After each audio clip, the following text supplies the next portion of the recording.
मोहब्बत साण पढ़ंदा सहाबा। आखिरी शेर माता के हथ बदी अर्ज कंदम तयार मता जिंदगी जो आखिरी ॾींहुं काई खबर ना थोड़ो तवज्जो सां ही शेर ॿुधो। मनाला आपके के हिदायत ॾे मनाला मौत खां अॻु में असां खे मौत जी तयारी नसीब जे अजबे जो जनाज़ो पढ़ी थो कॾहिं तुंहिंजो जनाज़ो बि थींदो। अजबे जो जनाज़ो पढ़ी थो कॾहिं तुंहिंजो जनाज़ो बि थींदो। कॾहिं तुंहिंजो जनाज़ो बि थींदो कॾहिं मुंहिंजो जनाज़ो बि थींदो। करे याद तूं ॾींहं उन्हीअ खे अहिड़ो तो ते बि ॾींहुं कोई ईंदो। अहिड़ो मूं ते बि ॾींहुं कोई ईंदो। अजबे जो जनाज़ो पढ़ी थो कॾहिं तुंहिंजो जनाज़ो बि थींदो। मिठी माउ मथां पई रोंदई हर न्याणी रोंदी रहंदे। ॻोढ़ा पीउ जे अखियुनि में हूंदई पई भेण बि सुॾका भरींदे। पुट ज़ाल बि रोंदा रहंदे पुट ज़ाल बि रोंदा रहंदे।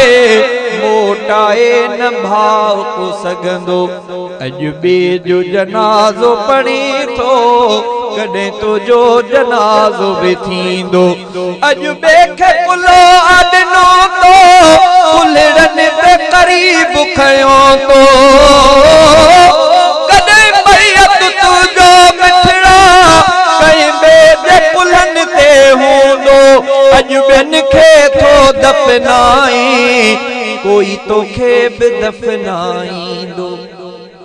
अजबनि खे पियो दफ़नाई कोई तोखे बि दफ़नाईंदो। अजबे जो जनाज़ो पढ़ी थो कॾहिं तुंहिंजो जनाज़ो बि थींदो। अजबे जे कॾे ते आहीं अजबे ले कफ़न पियो ठाहीं। कॾहिं तुंहिंजो कॾो बि थींदो छो ॾींहुं उहो थो बुलाई। कॾहिं तुझे मैयत ख़ातिर ॿियो कोई कफ़न ठाहींदो। कॾहिं तुझे मैयत ख़ातिर ॿियो कोई कफ़न ठाहींदो। अजबे जो जनाज़ो पढ़ी थो कॾहिं तुंहिंजो जनाज़ो बि थींदो। अजबे जी क़बर खे ॾिसी थो कुल ॿे जी क़बर ते पढ़ी थो।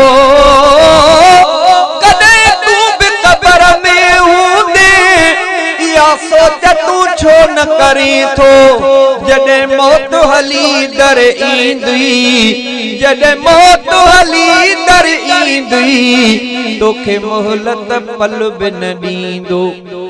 अजबे जो जनाज़ो पढ़ी थो कॾहिं तुंहिंजो जनाज़ो बि थींदो। लिखी शहज़ादे हक़ीक़त हिन शेर में आहे नसीहत। अल्लाह जे हुक्मनि ते हल मञ सुहिणी नबीअ जी शरीयत। हीअ दुनिया आहे फानी सॼी दुनिया आहे फानी हर माण्हू हितणा वेंदो। केरु रहियो आज असां कल केरु हुया अॼु नालो निशान कोन्हे। अॼु असां सुभाणे वरी के ॿिया हूंदा। हीअ दुनिया आहे फानी हर माण्हू हितणा वेंदो।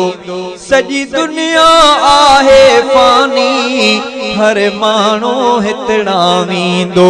अजबे जो जनाज़ो पढ़ी थो कॾहिं तुंहिंजो जनाज़ो बि थींदो। कॾहिं तुंहिंजो जनाज़ो बि थींदो कॾहिं मुंहिंजो जनाज़ो बि थींदो। करे याद तूं ॾींहं उन्हीअ खे अहिड़ो तो ते बि ॾींहुं कोई ईंदो। अहिड़ो मूं ते बि ॾींहुं कोई ईंदो। अजबे जो जनाज़ो पढ़ी थो कॾहिं तुंहिंजो जनाज़ो बि थींदो। अल्लाह ईमान वारी ज़िंदगी